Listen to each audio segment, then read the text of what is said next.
नमस्कार दोस्तों, प्यारे बच्चों, अनुपम पाठशाला में आपका हार्दिक स्वागत एवं अभिनंदन है। बच्चों, आज रामनवमी का दिन है। यह चैत्र मास में पड़ने वाली नवमी तिथि को मनाया जाता है। इसलिए आज मैं आपसे भगवान श्री राम से संबंधित कुछ जानकारियों को साझा करने जा रही हूँ। पर हाँ, अगर आपने अभी तक मेरे चैनल को सब्सक्राइब, लाइक व शेयर ना किया हो तो कृपया जल्दी से कर दीजिए।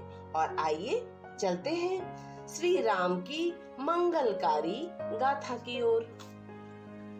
हिंदू धर्म में रामनवमी का विशेष महत्व है। चैत्र मास के शुक्ल पक्ष की नवमी तिथि को भगवान श्री राम का राजा दशरथ के घर में जन्म हुआ था। पौराणिक मान्यताओं के अनुसार धरती पर असुरों का संहार करने के लिए भगवान विष्णु ने त्रेता युग में श्री राम के रूप में अवतार लिया। श्री राम रघुकुल की शाश्वत परंपराओं के पोषक एवं संरक्षक थे। चैत्र शुक्ल नवमी प्रभु श्री राम के जन्मोत्सव के रूप में विख्यात है। बच्चों, त्रेता युग में श्री राम ने राक्षसों के आतंक से इस धरती को मुक्त करके सुख, शांति और समृद्धि के राज्य के नींव रखी। श्री राम दृढ़ निश्चय के संकल्प के धनी थे। अपने संपूर्ण जीवन में उन्होंने मनसा वाचा कर्मणा जो भी प्रतिज्ञा की उसे मनोयोग से पूरा किया। श्री राम का पूरा जीवन त्याग, मर्यादा, संयम और धैर्य का परिचायक है। विषम परिस्थितियों में भी वे नीति सम्मत रहे। स्वयं की भावना एवं सुखों से समझौता कर सदा धर्म एवं सत्य का साथ दिया। प्यारे बच्चों, सहनशीलता एवं धैर्य भगवान श्री राम के विशेष गुण थे। 14 वर्ष वन में सन्यासी की भांति जीवन बिताना उनकी सहनशीलता की पराकाष्ठा ही है। राज्याभिषेक के अवसर पर 14 वर्ष के वनवास का समाचार सुनकर श्री राम के मुखमंडल पर किंचित मात्र भी प्रभाव न पड़ा। उन्होंने बड़ी विनम्रता से पिता की आज्ञा को शिरोधार्य किया। आदि कवि वाल्मीकि ने उनके विषय में कहा है कि श्री राम गांधीर्य में सागर के समान और धैर्य में हिमालय के समान है। और महर्षि वाल्मीकि ने श्री राम को कुशल प्रशासक एवं श्रेष्ठ न्यायप्रिय राजा के रूप में वर्णित करते हुए कहा है कि उपलब्ध संसाधनों का समुचित प्रयोग श्री राम के व्यक्तित्व की प्रमुख विशेषता है। एक एक पत्थर जोड़कर समुद्र पर पुल बनाना तथा दुर्जय लंका नगरी तक वानरों के माध्यम से पहुंचना उनकी कुशल प्रबंधन क्षमता एवं नीति निपुणता का ही परिचायक है। बच्चों, श्री राम श्रेष्ठ प्रजा पालक थे। प्रतिपल अपने प्रजा के कल्याण में तत्पर।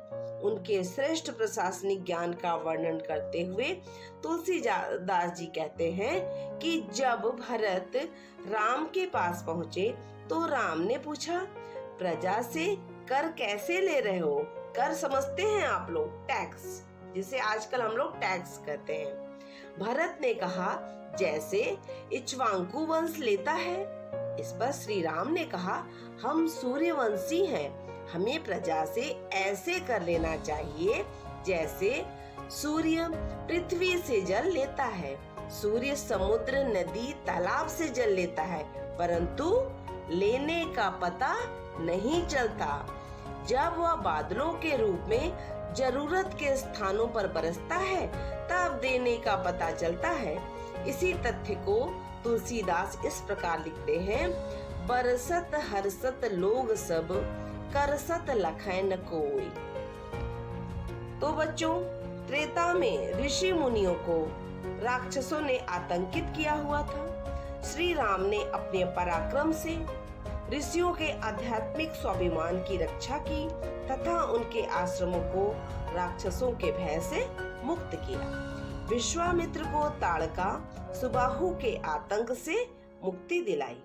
वाल्मीकि, अत्रि ऋषि, मातंग ही नहीं, सैकड़ों ऋषियों के आश्रमों को उन्होंने ज्ञान, ध्यान और साधना का पावन केंद्र बनवाने में सहयोग किया। ऋषि अत्रि को राक्षसों से मुक्ति दिलाने के पश्चात श्री राम दंडकारण्य गए, जहां आदिवासियों को बाणासुर के अत्याचारों से मुक्त करके उनके बीच रहे। श्री राम ने ऋषि मुनियों के स्वाभिमान एवं उनके आध्यात्मिक स्वाधीनता की रक्षा की। राजा श्री राम अपनी प्रजा के सामाजिक एवं नैतिक मूल्यों के प्रबल पक्षधर एवं संरक्षक थे। रावण को मारकर लंका पर जब श्री राम ने विजय प्राप्त कर ली, तब लक्ष्मण ने स्वर्णमयी लंका पर शासन करने का सुझाव दिया। तब श्री राम ने कहा, जननी जन्मभूमिश्च स्वर्गादपि गरीयसी। हे लक्ष्मण, रावण की सोने की लंका में मेरी बिल्कुल रुचि नहीं है। जननी और जन्मभूमि स्वर्ग से भी बढ़कर है। श्री राम का यह चिंतन हमें भी अपनी मातृभूमि के प्रति प्रेम को अक्षुण्ण बनाए रखने की प्रेरणा प्रदान करता है। बच्चों, भगवान श्री राम ने दया और करुणा के माध्यम से सभी को अपनी छत्र छाया प्रदान की। उनकी सेना में पशु, मानव, दानव सभी का समान स्थान था। सुग्रीव को राज्य प्रदान करना, हनुमान, जामवंत, नल, नील को समय समय पर नेतृत्व का अवसर प्रदान कर उन्होंने सभी के मानस पटल पर स्वावलंबन का बीजारोपण किया। सुग्रीव हो या निषाद राज या फिर विभीषण, हर जाति और वर्ग के मित्रों के प्रति श्री राम का अपार स्नेह था। श्री राम भरत के लिए आदर्श भाई, हनुमान के लिए स्वामी, प्रजा के लिए नीति कुशल न्याय प्रिय राजा और सुग्रीव व केवट के परम मित्र थे। राम का विशाल हृदय प्रत्येक प्राणी के प्रति वात्सल, स्नेह, ममता व करुणा से परिपूर्ण है। शत्रुओं के प्रति भी उनमें वैर भाव था ही नहीं। रावण के वध के पश्चात उन्होंने पूरे विधि विधान से उसका अंतिम संस्कार करवाया। शत्रु के प्रति ऐसे श्रेष्ठ व्यवहार का उदाहरण अन्यत्र नहीं मिलता। तुलसीदास के राम शील, शक्ति और सौंदर्य के आदर्श हैं। शरणागत वत्सल तथा लोक मंगलकारी है। पिता दशरथ की मृत्यु के पश्चात शोक संतप्त संपूर्ण परिवार तथा भ्राता भरत को वैराग्य का उपदेश देना श्री राम के आध्यात्मिक ज्ञान एवं साधना का द्योतक है। वर्तमान समय की भोगवादी संस्कृति के कारण विघटित होते परिवारों के लिए श्री राम का जीवन श्रेष्ठ पारिवारिक आदर्श को प्रस्तुत करने वाला है। श्री राम प्रत्येक प्राणी में रमी हुई विराट सत्ता है। उनका पावन चरित्र जाति, संप्रदाय एवं पक्ष से बहुत ऊपर है। वह राष्ट्र की एकता के सूत्रधार हैं। शबरी की कुटिया में नतमस्तक होकर जाने, निषाद राज का आतिथ्य स्वीकार करने, वनवासियों को अपना बना लेने, उनकी सामाजिक सद्भावना का पता चलता है। श्री राम के जीवन के स्वर्णिम सिद्धांतों में ही राष्ट्र की स्वाधीनता एवं स्वाभिमान का सूत्र निहित है। हमें उनका अनुसरण करना चाहिए।